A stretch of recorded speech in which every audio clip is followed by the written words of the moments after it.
Bueno, continuando con nuestro libro de Hans Olav Lablum, Satélites, serie negra RBA. Vamos a iniciar lo que es el capítulo 7. Leonardo Schelderup era un hombre de 27 años. Este es otro hijo del fallecido, que mascaba chicle con energía. Le sacaba media cabeza. Entró en la sala casi deslizándose, con el paso largo y el cuerpo esbelto, típico de los corredores de larga distancia. Cuando llegó al interrogatorio, había conseguido recobrar la compostura, al menos en parte, pero aún estaba afectado por la dramática situación que se había vivido en el comedor. Él mismo lo reconoció y comenzó disculpándose por su comportamiento errático.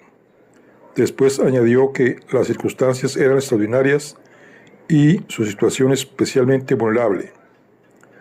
Le dije que lo entendía, y después le comenté que él y su padre parecían bastante distintos. Leonardo Schelderup mascó el chicle durante unos segundos concentrado, antes de que la respuesta se le resbalara prácticamente de la boca. Sí y no.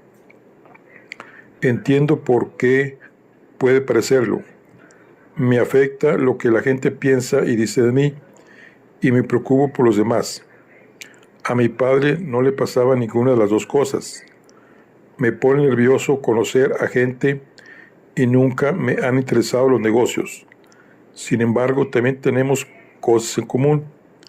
De mi padre he heredado la fuerza de voluntad y también el espíritu combativo. La diferencia es que yo los aplico en la pista y en la universidad, que no era lo que quería mi padre.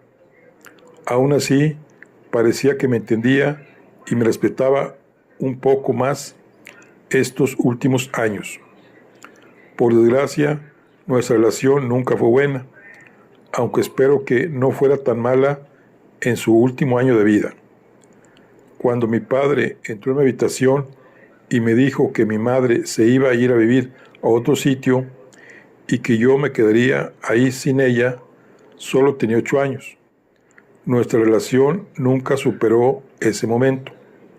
Ya hace mucho que acepté que mi padre era así y no tenía ningún motivo para desearle la muerte ahora.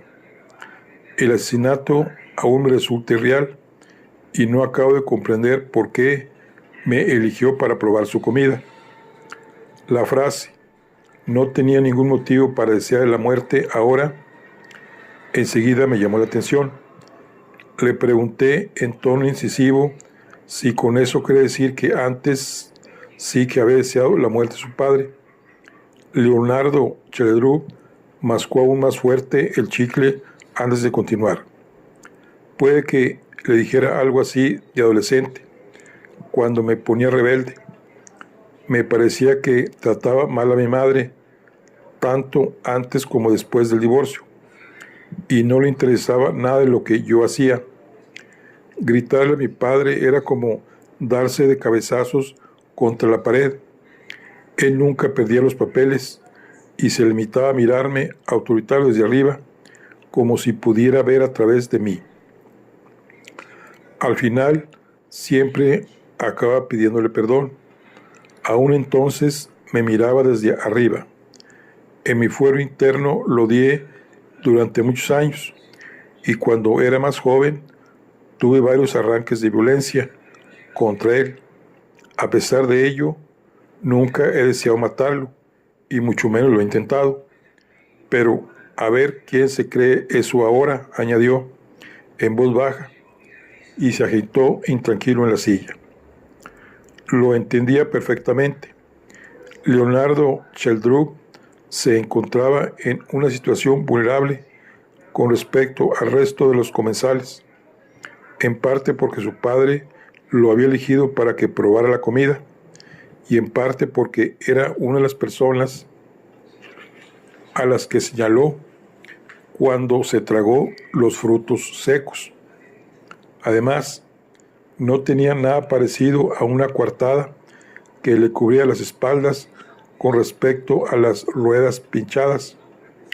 Los últimos días antes del asesinato, según su propia declaración, los había pasado en Oslo, donde frecuentó los mismos caminos de siempre, de su casa en Chokane a las pistas de Bislett y al despacho en la universidad.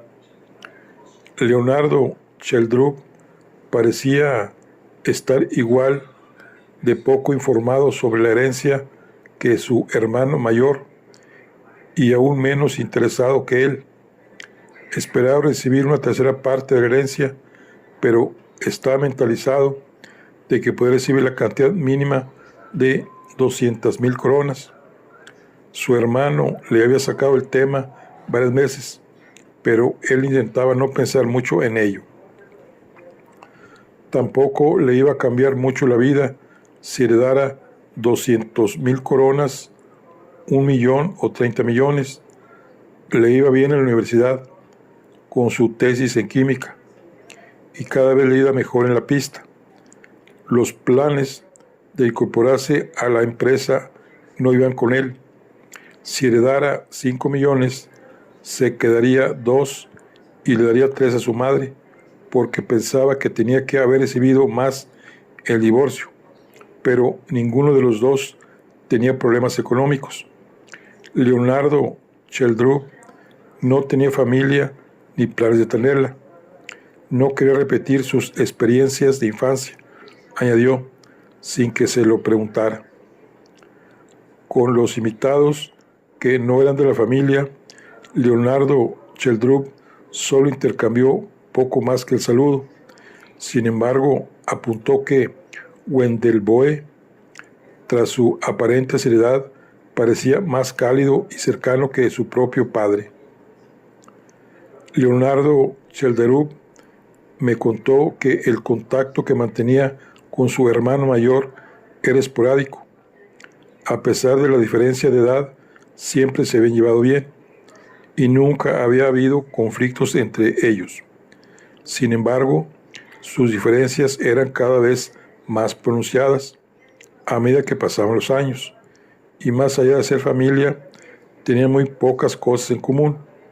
En una ocasión, su padre le había señalado al joven Leonardo que su falta de interés en la empresa era una excepción, pero que al menos uno de sus hijos tenía intereses que iban más allá de la próxima fiesta a la que asistir.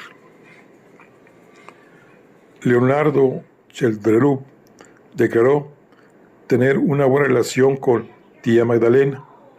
Desde la infancia, aunque no se veían muy a menudo, Leonardo no ocultó que no le caía bien la nueva esposa de su padre, ya que le parecía que había explotado su juventud y belleza para quitar el puesto a su madre. Aún así, su relación con ella era correcta y relativamente relajada. Era una mujer inteligente y activa, que cuando coincidían en acontecimientos sociales, le preguntaba con educación tanto por sus resultados en las competiciones como por situación laboral. Leonardo Sheldrup añadió con una mueca que en los últimos años había mostrado más interés en su vida que su propio padre. El año pasado sucedió algo que tal vez pueda interesarle, dijo con la voz temblorosa. Me encontré con mi padre por casualidad en la calle, en Karl Johan, para ser exactos. Él estaba de pie hablando de negocios con otra persona. Me cogió de la mano casi con formalidad y me dijo: el director Ben Dessen te vio en Bislett y le gustaría felicitarte por tu victoria en el campeonato nacional. Y yo también. Es impresionante lo bien que corres. Le di un apretón de manos a los dos. Después me senté yo solo en la esquina oscura de una cafetería y me eché a llorar. Tenía 26 años y era la primera vez que mi padre me decía algo positivo sobre una carrera. También fue la última. Con su hermana pequeña apenas tenía contacto. Como su hermano, la percibía como una persona inteligente y centrada, aunque ella no hiciera deporte. Me dijo que su hermana le parecía una competidora como pocas. Pero casi solo nos encontramos en ese tipo de reuniones y en sociedad. Mi hermana pequeña es como un gato. Se pasea sin hacer ruido, pero tiene la vista y el oído de un depredador. Sospecho que también tiene las garras y los dientes afilados, aunque nunca me los ha mostrado, concluyó. Esa observación no disminuyó mi curiosidad por la hija de Magdaleno Chelderov. Por el contrario, me llevó a dar por terminada la conversación con su hermano. Parecía aliviado y me pidió permiso para proseguir con su trabajo y su entrenamiento como de costumbre. Cuando le dije que sí, Leonardo Chelderdrup me estrechó la mano casi entusiasmado y me prometió que estaría disponible en caso de que me surgieran más preguntas. El hijo pequeño de Magdaleno Chelderdrup parecía mucho menos seguro de sí mismo en su casa de infancia que cuando lo vi en el campeonato del año anterior en Bislett. Tuve que reconocerme a mí mismo que me caía bien y que esperaba que no fuera el asesino. Sin embargo, dadas las circunstancias, no me atrevía a descartarlo. Capítulo 8. Con los pocos pasos que dio María Irene Chelderdrup al entrar en la sala, enseguida comprendí a qué se refería su hermano con la metáfora del gato. La joven, de 18 años, se deslizó como si flotara, ágil, segura y casi en completo silencio por la alfombra. Me sorprendió la firmeza con la que me estrechó la mano, a diferencia de su hermano mayor. A ella no le temblaba el pulso. Una vez sentada en la butaca, se inclinó hacia adelante, casi entusiasmada, pero esperó a escuchar las preguntas antes de decir nada. En la primera parte de la conversación, María Irene Chelderdrup no derrochó sus palabras. Me respondió de forma breve y concisa. Sí, la muerte de su padre había sido del todo inesperada. No tenía motivos para sospechar de ninguno de los asistentes por encima de los demás. Entonces echó el freno y añadió con calma que, en un sentido estricto, la dramática muerte de su padre no debería ser ninguna sorpresa. Toda su vida había sido dramática. De alguna manera, añadió, ha fallecido en el mejor periodo de su vida, en el momento adecuado. La miré inquisitivo. Ella prosiguió con la misma calma que antes. Mi padre era un hombre dinámico de 69 años, pero había nacido en el siglo XIX. El tiempo empezaba a pasar también por él. En sus últimos años se había vuelto más prudente. Se le notaba hasta cuando conducía. Antes siempre superaba un poco el límite de velocidad y últimamente siempre iba por debajo. Esta última década, la empresa había alcanzado nuevas cumbres, pero dudo que pudiera haber llevado la empresa aún más alto en la siguiente. Su personalidad y voluntad de hierro seguían intactas, pero su conocimiento de las nuevas tecnologías era limitada y tampoco entendía demasiado bien las necesidades y expectativas de las nuevas generaciones. Preferiría conseguir que la gente lo obedeciera por miedo, y hoy en día está claro que es mucho más efectivo parecer simpático y fingir preocuparse por los demás. Observé a la joven María Irene Chelderdrup entre fascinado y asustado y le pregunté cuál pensaba que sería el futuro de la empresa. No se pensó la respuesta ni un solo segundo. Todo depende de lo que todos esperamos, con el corazón en un puño. La herencia de mi padre. Asistíamos a estas cenas por ser él quien era, pero también porque esperábamos que algún día nos revelaría qué iba a pasar con la herencia. Nunca lo hizo. O bien no lo tenía del todo claro, o bien no quería nos quería mantener expectantes. Titubeó, pero enseguida prosiguió con entusiasmo juvenil. En lo que respecta a la herencia, tal vez mi padre haya fallecido unos años antes de tiempo. La única de sus hijos que puede hacerse cargo de la empresa, es decir, yo, aún es demasiado joven a nivel práctico y jurídico para poder manejar una empresa de semejante envergadura. La alternativa es dividirla y de nuevo no es el momento más oportuno. La empresa está a la ofensiva y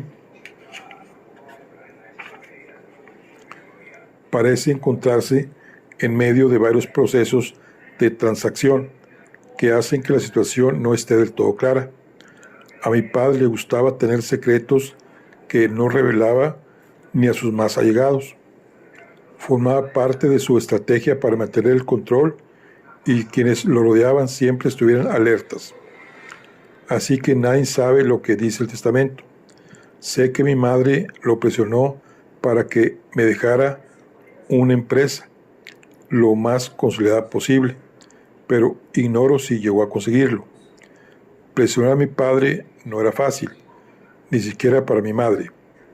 Me imagino que usted tendrá acceso al testamento enseguida y le agradecería que me llamara en cuanto se resuelva el misterio. Esto último me lo dijo con una sonrisa encantadora. Asentí con una sutil cabeceo a modo de respuesta y su sonrisa se volvió aún más encantadora. María Irene Cheldetrun se parecía a su padre. Era una estratega a la que convenía no quitar ojo. Esa sensación no disminuyó con lo que me dijo a continuación. El caso es el siguiente. Cabe la posibilidad de que yo tuviera motivos para asesinarlo, pero esos motivos dependen de un testamento cuyo contenido desconozco. Y diga lo que diga el testamento, yo no maté a mi padre. Cuento con que de todas formas no le quedaban muchos años de vida y yo habría preferido seguir formándome antes de tomar las riendas de la empresa. Así que el tiempo jugaba a mi favor. Me encontraba en terreno pantanoso y en un intento por recobrar el control del interrogatorio, le pregunté por la relación que tanto ella como su padre mantenían con sus hermanos. Por mi parte, no tengo nada ni en contra ni a favor de ellos. Leonardo me resulta mucho más cercano que Federico, claro, tanto por la edad como por su personalidad, pero incluso con él no tengo una relación tan cercana que pueda considerarse de hermanos. Por supuesto, en esto ha influido que nuestras madres no se soporten. Yo soy la única hija de mi madre, pero siempre he tenido muy presente que mi padre tenía 2 hijos mayores. Resistí la tentación de preguntarle si sentía algo por alguien que no fuera ella misma, y en lugar de eso le indiqué que siguiera. ¿No viste el control de esta televisión? Lo tumbarías al suelo y no lo viste.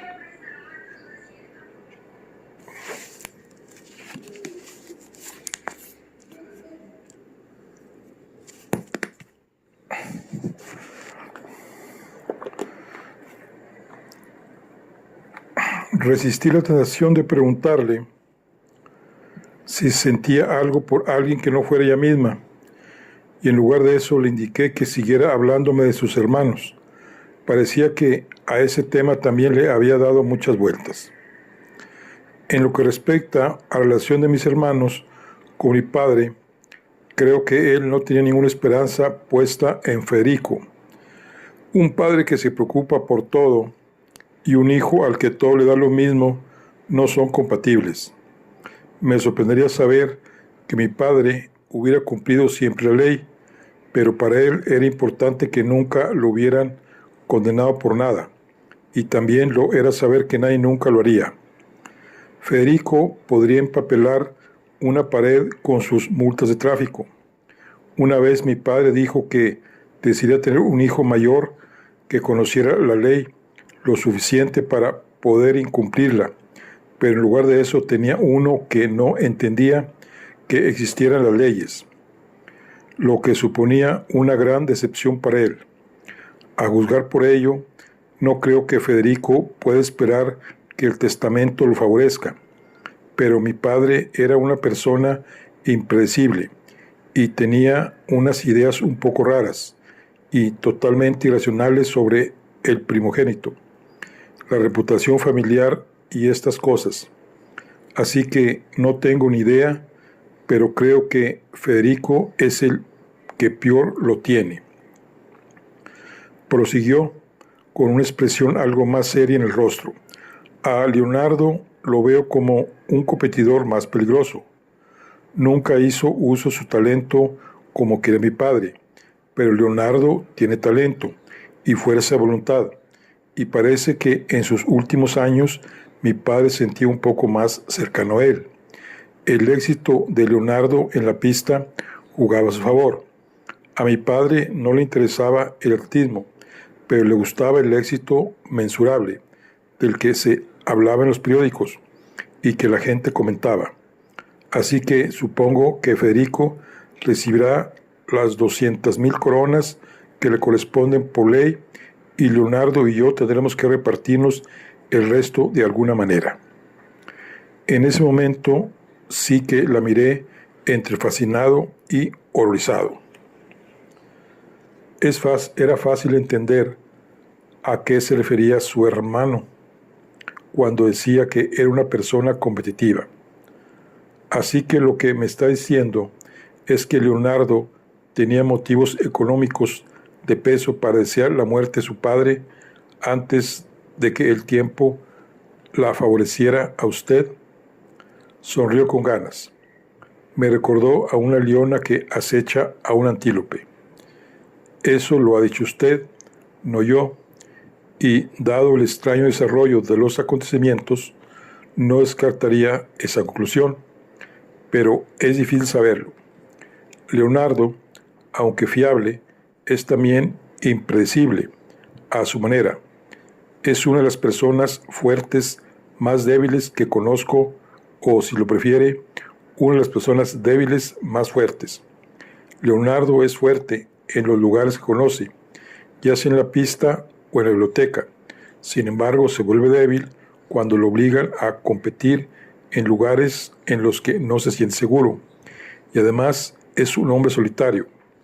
Yo, de usted, mantendría todas las posibilidades abiertas. Recordé las palabras de Magdalena Cheldetrop cuando me dijo que su hermano comprendía a la gente de manera extraordinaria, pero solo usaba su percepción en su propio beneficio. Parecía que su hija había salido a él en ese aspecto. Estaba muy parlanchina y tras una breve pausa prosiguió. Así que, gracias a las carencias de mis hermanos, con los años me convertí en la favorita de mi padre, a pesar de que siempre había sentido predilección por los chicos.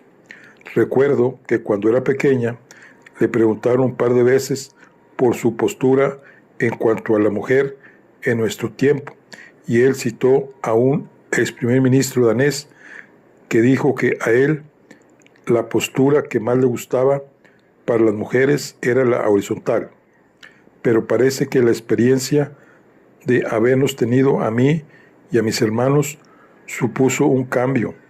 Este último año me dijo un par de veces que, a pesar de mis enclenques brazos, era la más fuerte y hábil de sus hijos. Y su madre, María Irene, sonrió de nuevo. Tengo cosas de los dos. Mi madre es una de las personas más fuertes y lúcidas que conozco. aunque muchas veces se deja llevar por los sentimientos. Yo, en tu lugar, no cerraría ninguna puerta por ese lado tampoco. Al contrario de su hermano mayor, María Irene parecía excepcionalmente cómoda con el interrogatorio. Noté que me había empezado a tutear y me parecía bien. Me miró a los ojos y prosiguió con entusiasmo. Tienes que tener en cuenta que mi padre era un hombre mayor y conservador en muchos sentidos, pero al mismo tiempo era bastante complejo. Había un grupo social que no podía soportar y que Federico representaba cada vez más, y que era el de aquellos que habían tenido todas las oportunidades del mundo y no habían sabido aprovechar ninguna. Mi padre no era una persona generosa. Donaba pequeñas cantidades cuando sabía que ese gesto mejoraría su reputación, pero sentía respeto, incluso algo parecido al amor, por las personas con voluntad que se esforzaban para llegar a ser alguien, aunque partieran de una situación difícil. Y creo que fue eso y el más puro deseo físico, claro, lo que lo llevó a tener una relación extramatrimonial con mi madre. María Irene Cheletrov tomó aire pensativa, después prosiguió con decisión. Y supongo que por eso mismo, 20 años más tarde, la traicionó con una mujer aún más joven. La historia se repitió de una manera que tuvo que ser bastante desagradable para mi madre. La miré fijamente y me di cuenta de que le gustaba que lo hiciera.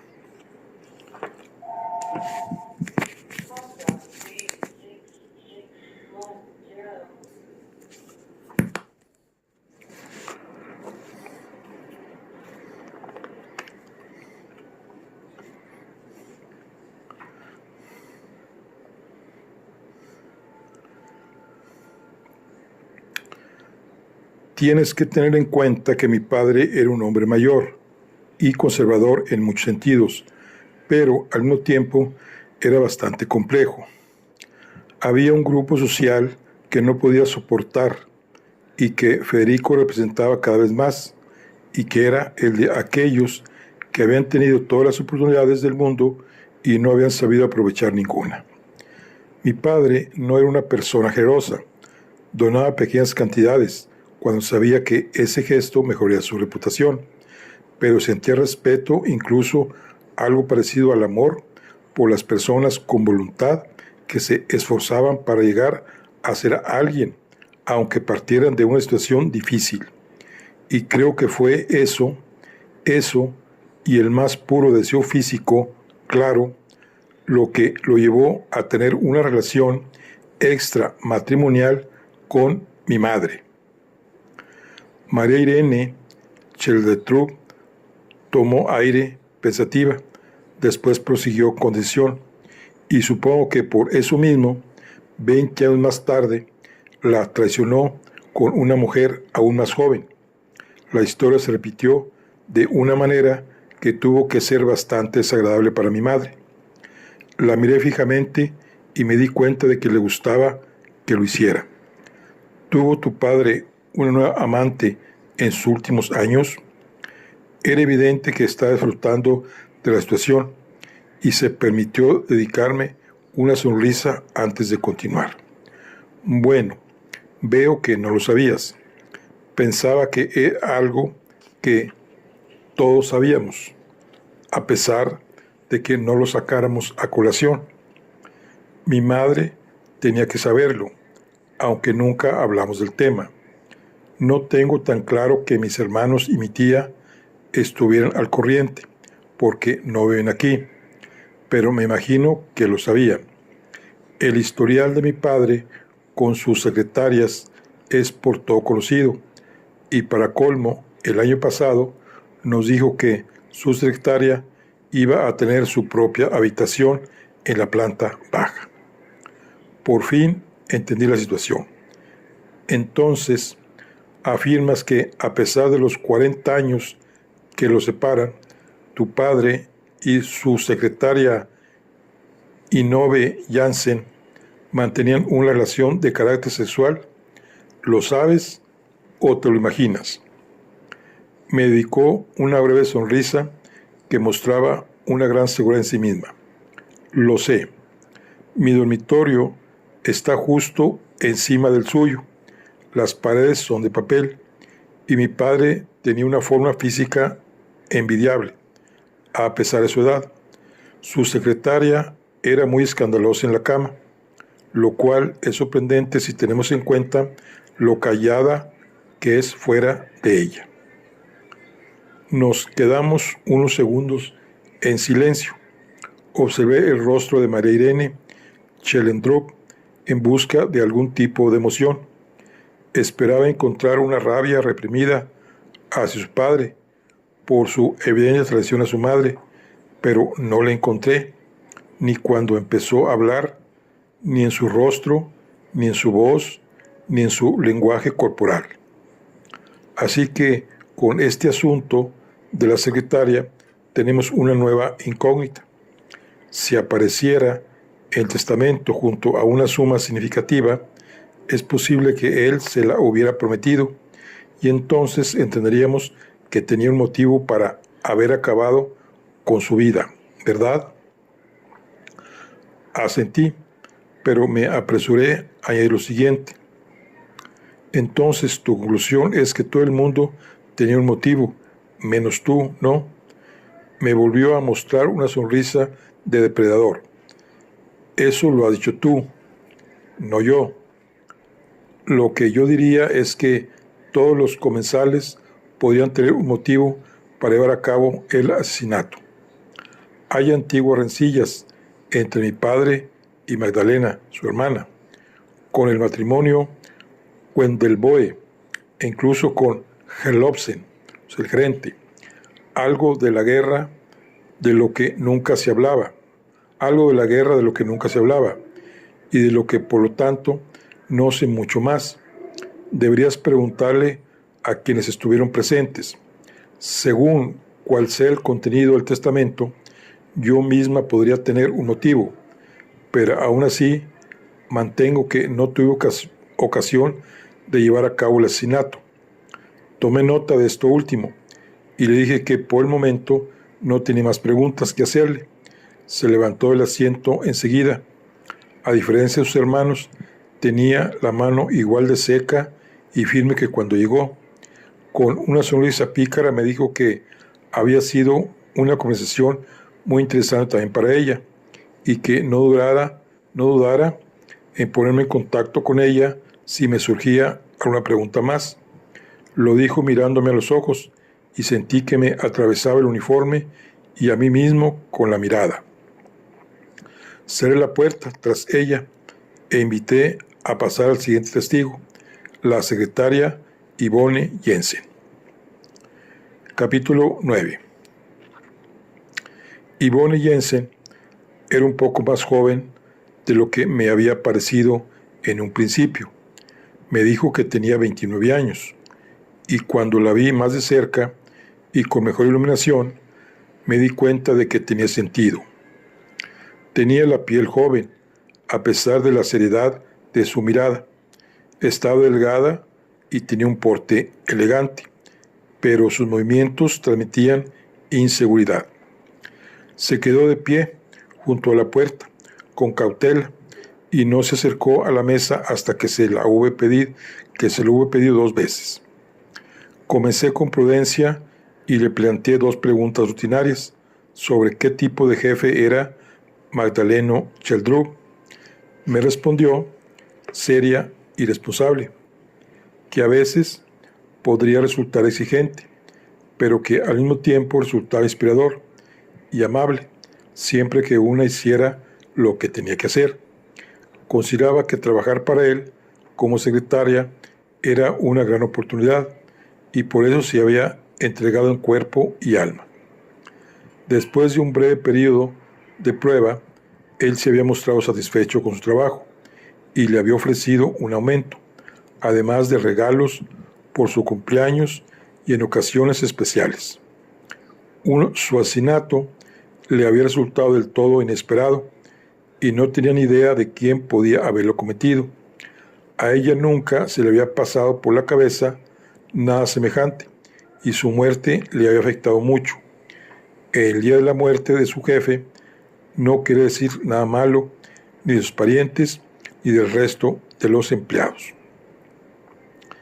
Yvonne Jansen me contó que se había criado en una pequeña granja de Solum y que aún vivía en una casita que había heredado a sus padres.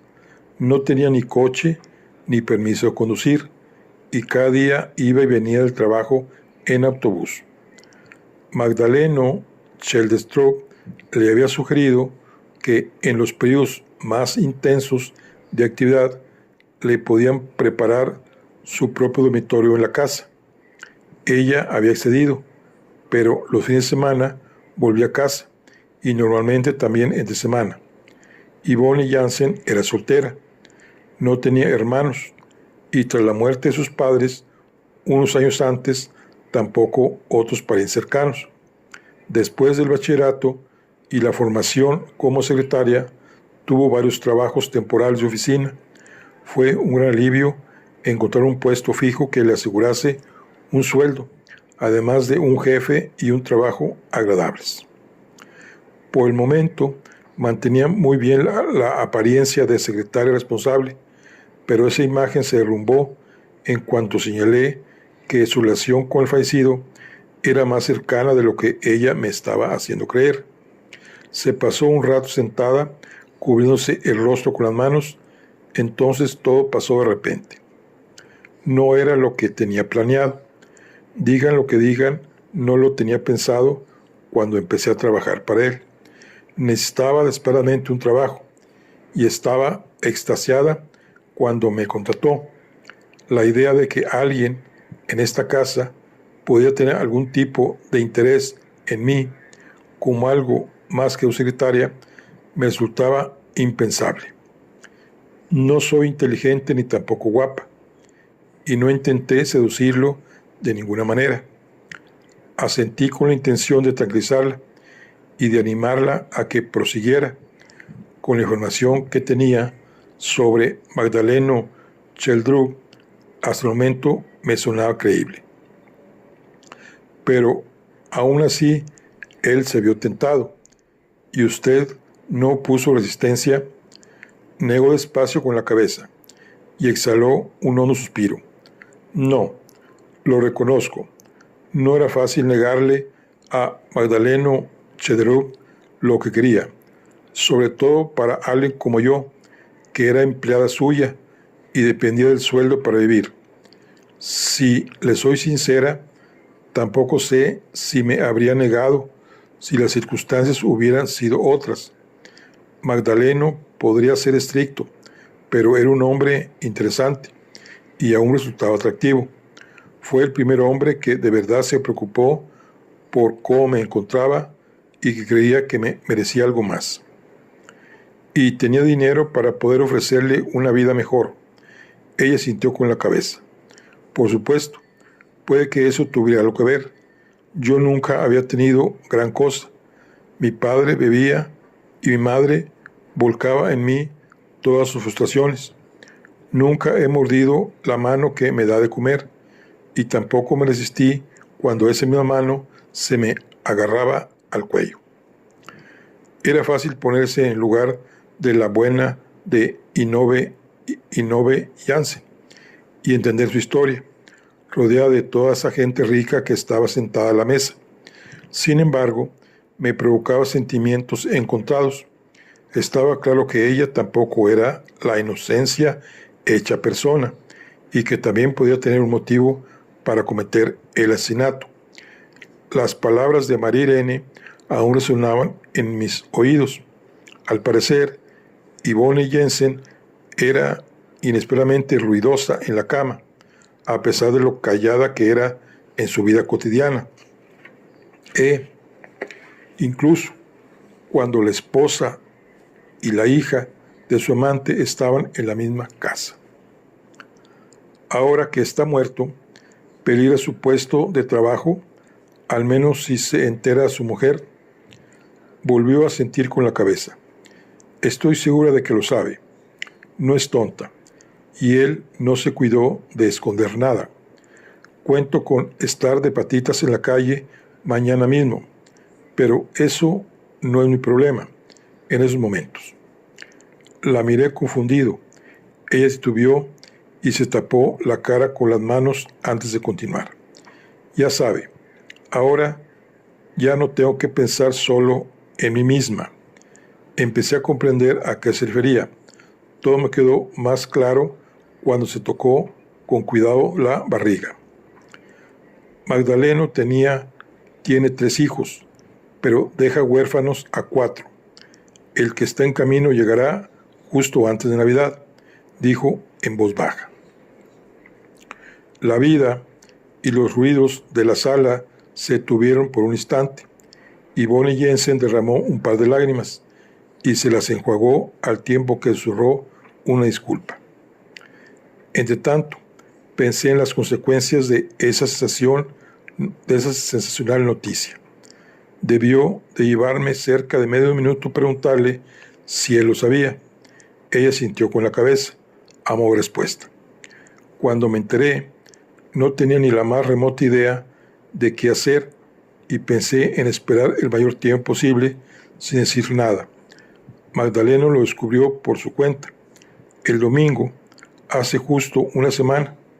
Con el tiempo me había ido conociendo y tenía facilidad para notar cambios en los demás. Cuando me preguntó si estaba embarazada, no pude mentir. Me aterrorizaba que pudiera enfurecerse, pero no lo hizo. Ja, fue su única respuesta. Era una reacción habitual cuando veía o comprendía algo que le gustaba.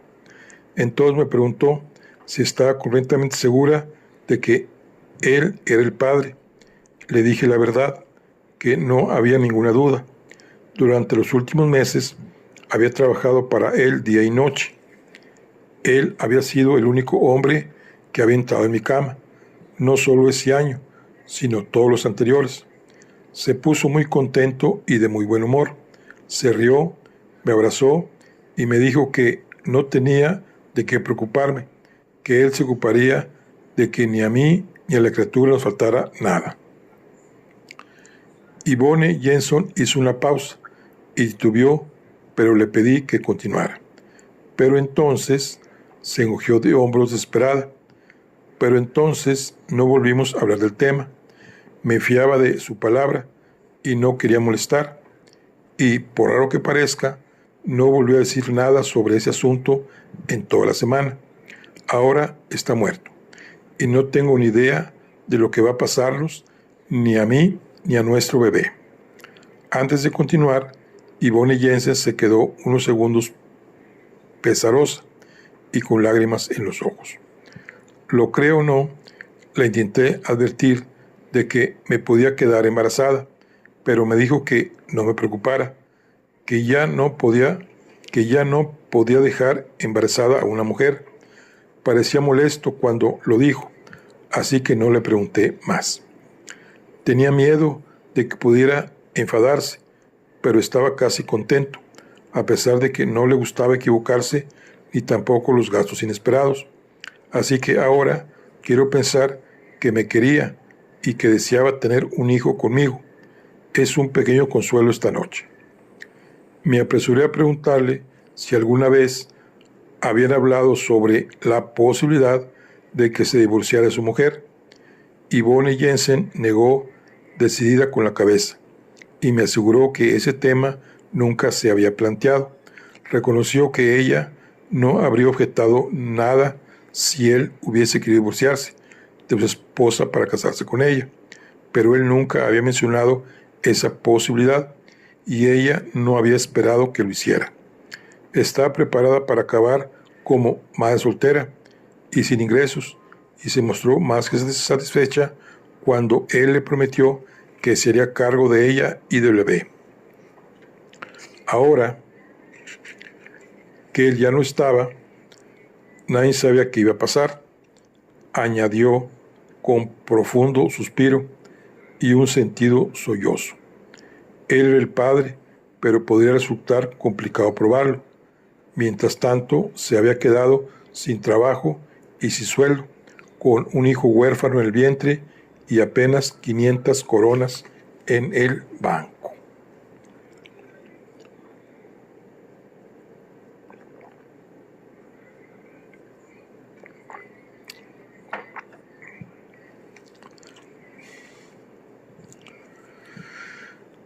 A la pregunta de si sabía algo sobre el contenido del testamento del difunto, respondió que no.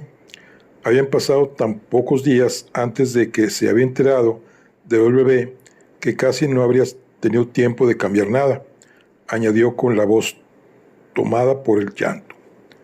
Nunca le había mencionado el reparto entre los 3 hijos mayores.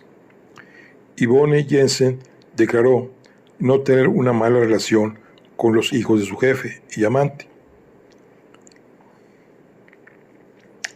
A la joven María Irene la conocía desde que tenía 14 años y sentía un aprecio instintivo hacia ella. Le parecía que ambas comprendían la difícil situación de la otra.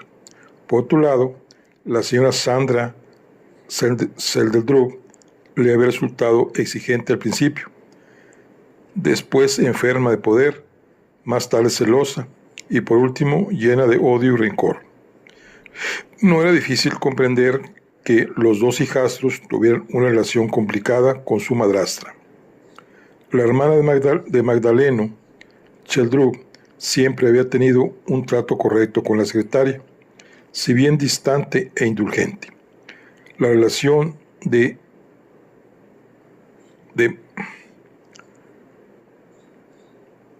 Malagón y su hermana no era fácil de entender. Magdalena estaba en casa a menudo, pero no hablaban mucho con su hermana. El equipo de la empresa era relativamente pequeño. Magdalón Sheldrup no gastaba más dinero del necesario en sueldos. El gerente, Hans Herlofse, llevaba la oficina de la empresa en el centro de la ciudad y era el único que tenía un despacho en Sheldrup Hall. Tenía la visión más global del negocio y era un buen empresario en quien Magdalón Sheldrup parecía tener plena confianza, pero al que aún así no trataba especialmente bien. Sheldrup no parecía valorar a su gerente como se merecía y él parecía aceptar todo el sarcasmo de su jefe sin amenazar con marcharse. La relación de Magdaleno Sheldrup con Peter Johannes Wendelboe le parecía más equilibrada. Wendelboe tenía su propia empresa y hacía tiempo que había vendido todas sus acciones de la Sheldrup, pero Sheldrup seguía manteniendo el contacto con Wendelboe y su mujer.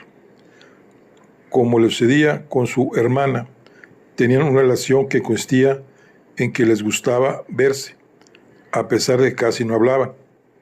A la secretaria le había sorprendido la frecuente presencia de los Wendelave, especialmente porque Sheldrup tenían poco contacto con gente de fuera de la familia, salvo excepciones muy concretas.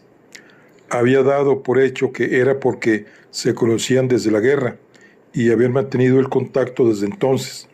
En cualquier caso, fuera como fuese, no era su incumbencia.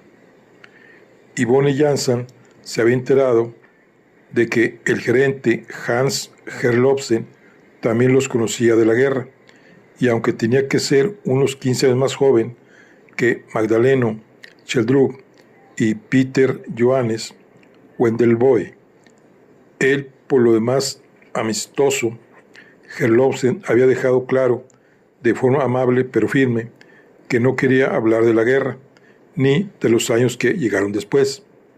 El propio Magdaleno Sheldrup tampoco hablaba de la guerra, porque estaban tan centrados en el presente y el futuro que no tenían tiempo de revivir el pasado. La secretaria se levantó enseguida. Pareció aliviada cuando le dije que habíamos acabado por ese día. Ya en la puerta me pidió permiso para subirse al primer autobús de vuelta a casa. Estaba cansada y no le seducía la idea de quedarse en la mansión de Sandra Chelderub. Accedí, después de pedirle un número de teléfono en el que poder localizarla. Era fácil de entender el cansancio de Inoue Jensen y también su reticencia a quedarse a esperar ahí junto a la esposa de Magdaleno Chelderub. Le pedí que se quedara en la ciudad. Me miró con ojos tristes y me respondió con una pregunta. ¿Dónde iba a ir si no?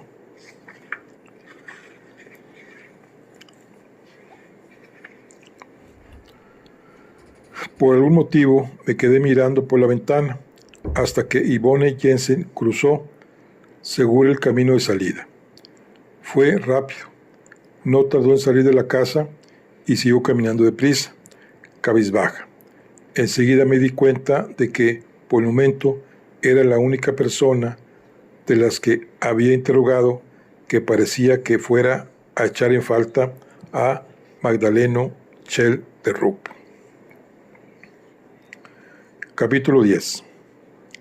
El gerente, Hans Herlofsen, era un hombre de 55 años, canoso, con un ligero sobrepeso y que llevaba un traje sencillo de color gris.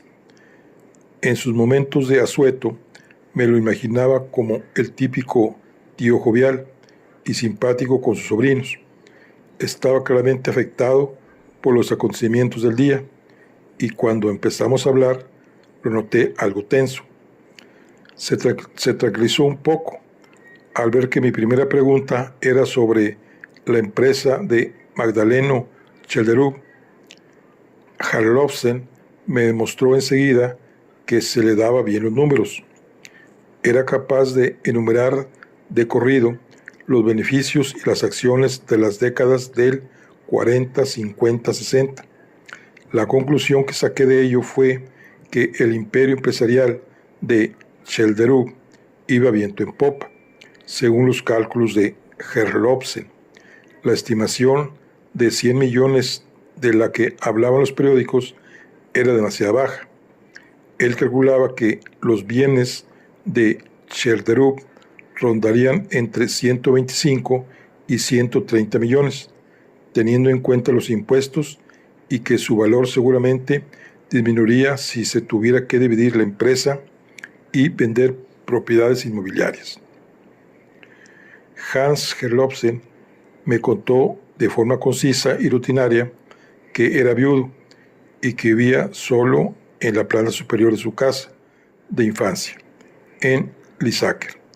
Su único hijo era ya adulto y vivía con su mujer y sus 2 hijos en la planta baja.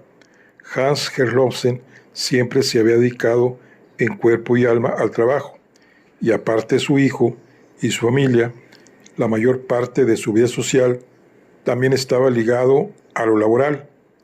Magdaleno Chelderub había sido amigo de su padre y por ello se conocían desde que Herlofsen era joven. Habían coincidido en el movimiento de resistencia y Herlofsen llevaba trabajando para la empresa desde 1944 y como gerente desde el 46. A la pregunta de quién creía que podía haber asesinado a Magdaleno Chelderub, Hans Herlofsen respondió que lo único que podía asegurarle al 100% es que él no había tenido nada que ver. No se atrevería a aventurar nada sobre ninguno de los demás. Con una sonrisilla socarrona, añadió que al haber 11 personas en la mesa, quitándolo a él y al fallecido, las posibilidades de aceptar eran de 11.1%. Por ahora, no tenía ningún motivo para añadir más presión y decirle que yo operaba con un 10% exacto. No había avanzado mucho y hasta que no vi el testamento no me atrevía a tachar a Hans Herlofsen de la lista. Cuando Hans Gerlofsen se levantó para marcharse, le pregunté si había trabajado con Magdaleno Chellerup en la Resistencia. Su respuesta fue una nueva sorpresa.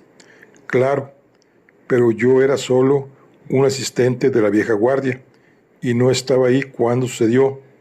Si cree que esto puede tener algún tipo de relación con el extraño episodio del 8 de mayo de 1945, a quien tiene que preguntar es al matrimonio Wendelove o incluso a Magdalena Segeltrup. Asentí con la cabeza para mostrar que lo entendía. Después anoté que tenía que preguntarle al matrimonio Wendelave en qué extraño episodio se encontró Magdaleno Segeltrup, pero no el joven Hans Gerlofsen, el mismo día de liberación en 1945.